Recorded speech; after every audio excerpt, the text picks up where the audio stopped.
So picture this, right?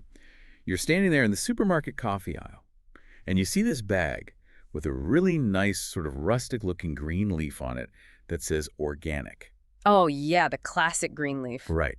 And you probably think, perfect, this is better for the planet, it's better for my morning mug.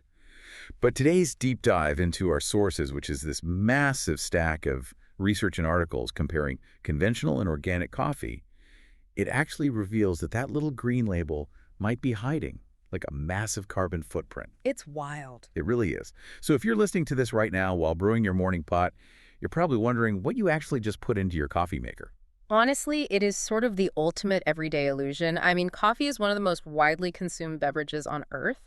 We are collectively drinking, what, well over 2 billion cups a day? 2 billion. That's just an insane number. It's staggering. And that kind of scale, demands an unfathomable level of global production. But as our awareness grows as consumers, we're demanding more transparency. Like, we want the backstory of our brew. Yeah, and our sources today actually give us that backstory.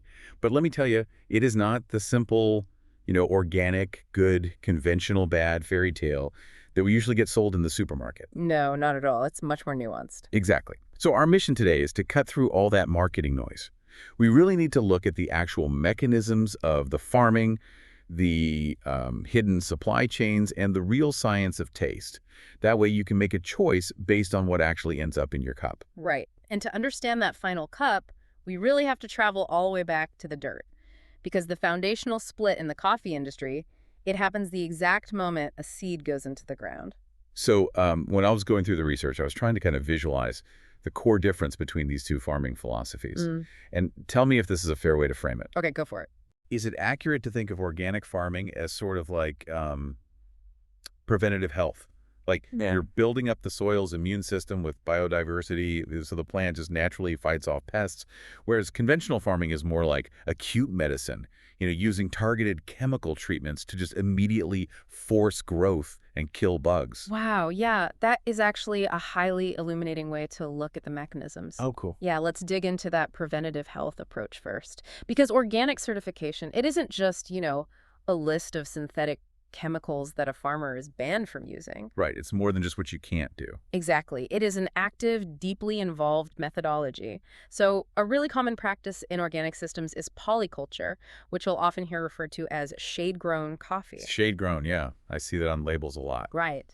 So instead of clearing an entire forest to plant neat rows of coffee bushes, organic farmers cultivate their coffee beneath an existing canopy of native trees. But wait, why the canopy, though? Wouldn't those massive trees just, steal sunlight and water from the coffee plants? Yeah. Well, they do filter the light, which actually slows down the growth of the coffee cherries. Oh, okay. But those canopy trees provide critical structural benefits to the whole farm. I mean, they drop leaves that constantly decompose, naturally returning nitrogen and carbon right back into the soil. Sort of like free natural fertilizer. Precisely.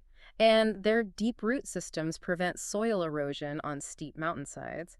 And that's usually where the best coffee grows anyway.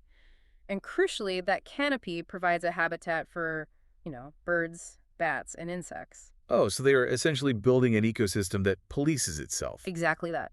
The birds eat the insects that would otherwise destroy the coffee crops. Wow. Yeah, so it acts as natural pest control. The farm basically becomes this self-sustaining ecological loop. Okay, that makes a ton of sense for the curated ecosystem side of things. It relies on nature's existing infrastructure.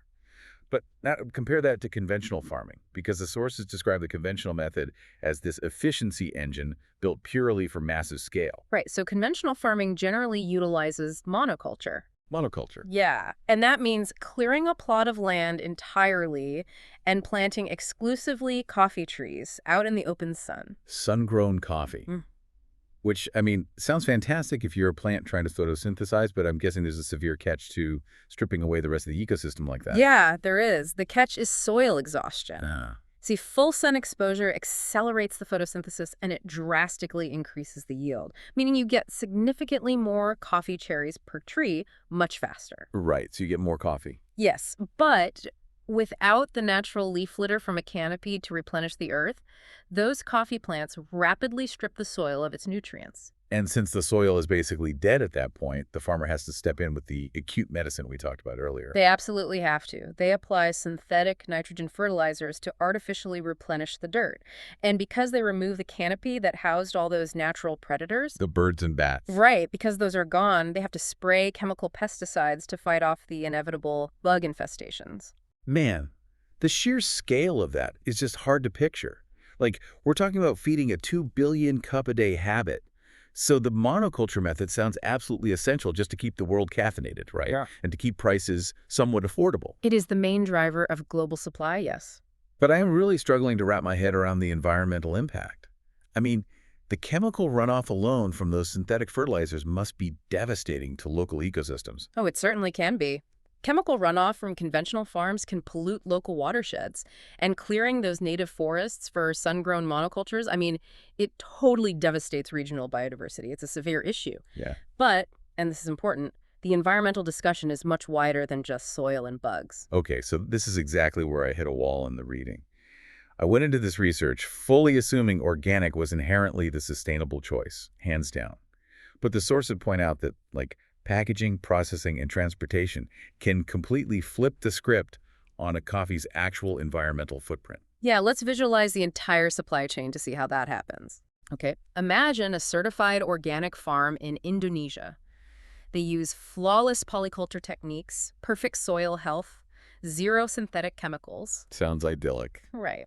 But after the harvest, those beans are processed using outdated diesel-guzzling machinery.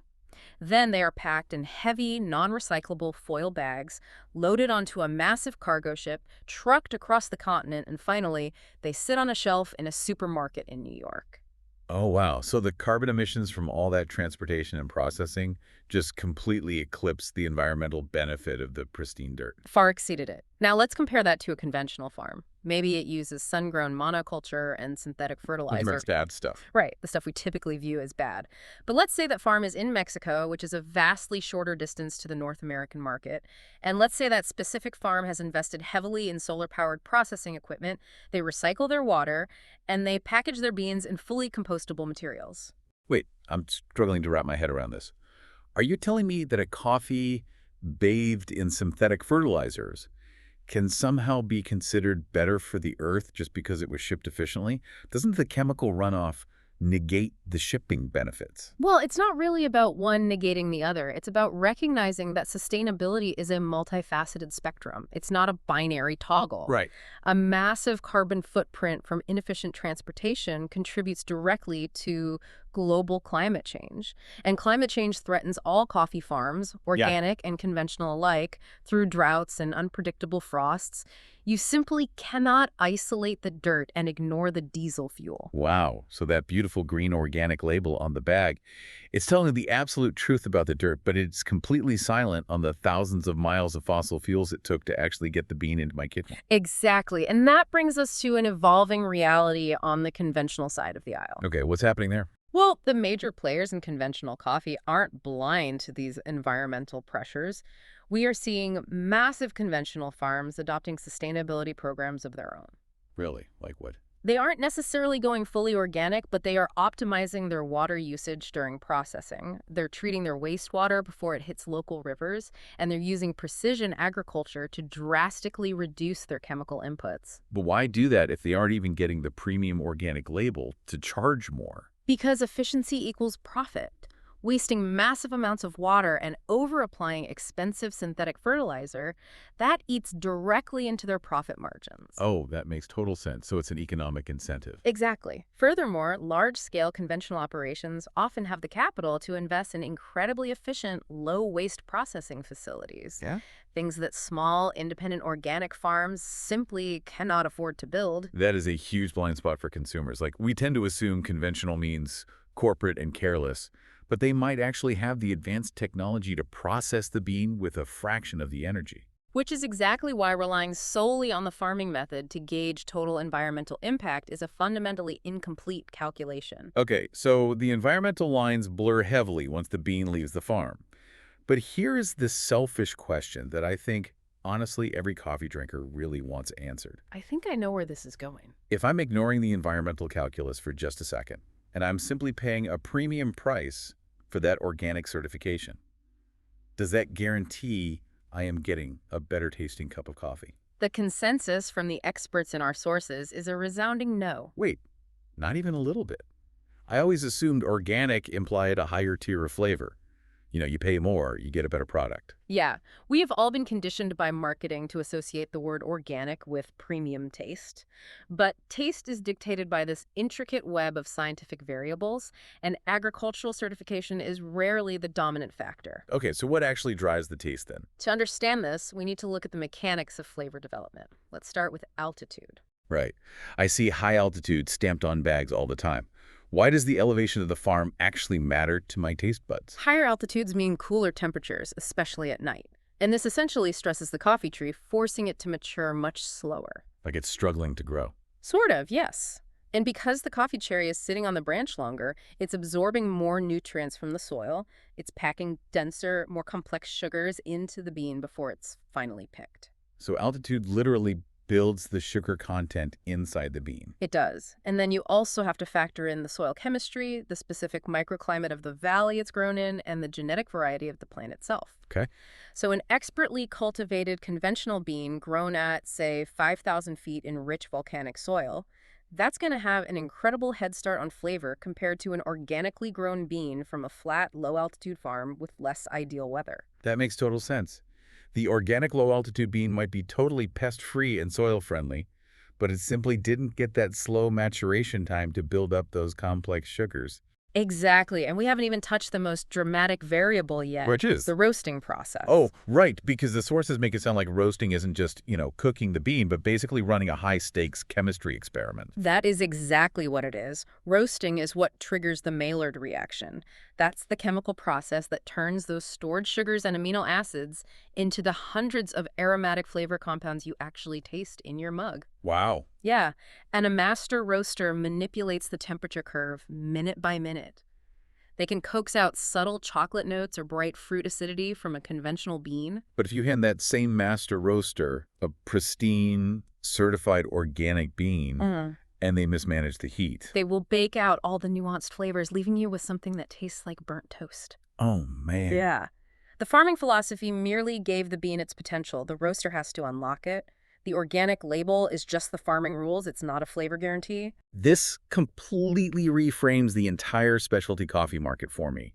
Because when you look at the ultra-premium tier, the beans that win international awards and get scored by certified taste testers, the sources show that both organic and conventional beans are sitting right there at the top of the podium. Yes, because at the highest levels of craftsmanship, the farmers and roasters are obsessively optimizing for those variables we just discussed. The region, the altitude, the processing method, and the roast profile. They're just chasing the perfect cup. Exactly. Sometimes they achieve that perfect cup through organic polyculture, and sometimes they achieve it using highly controlled conventional techniques. The pursuit of ultimate quality is entirely method agnostic. So if the specialty market is method agnostic, and the environmental footprint is this tangled web of shipping and processing, where does that leave you, the listener, standing in the grocery store? It feels like we're back to diagnostic muddy waters. How do you actually decide what to put in your cart? It's a complex landscape, for sure, but we can distill it down to a mental checklist based on market realities. Okay, lay it on me. Let's look at what conventional coffee offers first.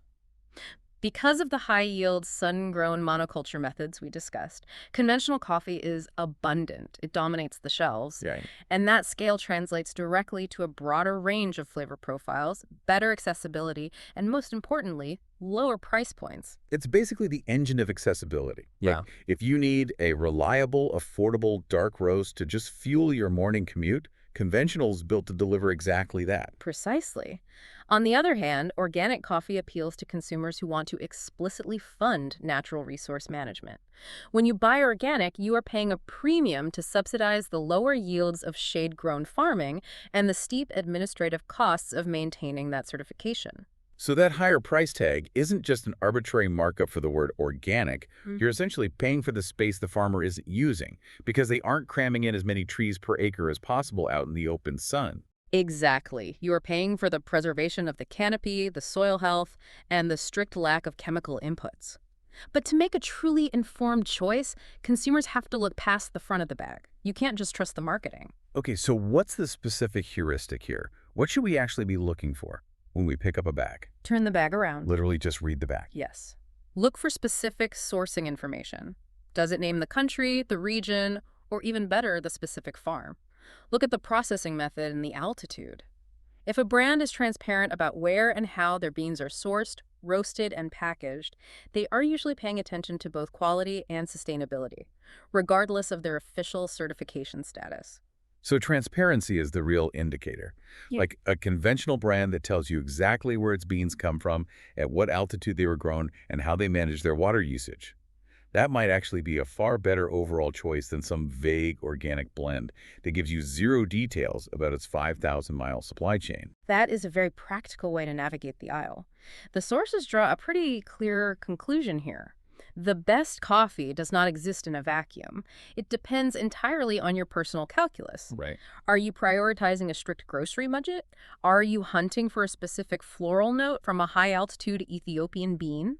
Or is minimizing pesticide use on the farm your absolute non-negotiable? Knowing what you are optimizing for is really the only way to solve the puzzle. Exactly. Okay, let's sort of recap the journey we've been on today. We started in the dirt, comparing the preventative health of organic polyculture, relying on canopies and self-sustaining ecosystems against the acute medicine and high-yield efficiency of conventional sun-grown monoculture. And then we mapped out the sustainability spectrum, discovering that the carbon footprint of inefficient shipping and heavy processing can easily outweigh the ecological benefits of a pristine organic farm. Which was mind-blowing. Then we tackled the taste myth, learning that complex sugars are built by altitude and then locked by the delicate chemistry of roasting, meaning that both conventional and organic beans can achieve absolute peak flavor. Right. And finally, we built a mental checklist for the store, focusing on transparency and specific bean origins over that flashy front label marketing. It really is a massive, intricate, global machine behind every single morning ritual. It really is. But before we wrap up, I was struck by a detail in our sources about the future of the industry. Consumer demand is pushing really hard for more transparency, which is actively forcing major conventional farms to adopt stricter sustainability practices. Yes, that consumer pressure is reshaping the entire agricultural landscape, which leaves us with a pretty compelling thought to mull over. Let's hear it. If efficiency and consumer demand drive conventional producers to continually lower their chemical inputs, optimize their water, and elevate their environmental standards, will there eventually come a day when the rigid dividing line between organic and conventional disappears entirely? Just imagine a market where the baseline for every coffee bean grown on Earth is already sustainable, rendering the labels completely obsolete. A world where the floor is so high you don't even need the green leaf logo. That's a fascinating future to imagine. So if you're listening to this while brewing your morning pot, or you find yourself standing in that supermarket coffee aisle later today, turn the bag around. Look for the transparency, consider the journey of the bean, and enjoy your next cup with a fresh perspective. We will catch you on the next Deep Dive.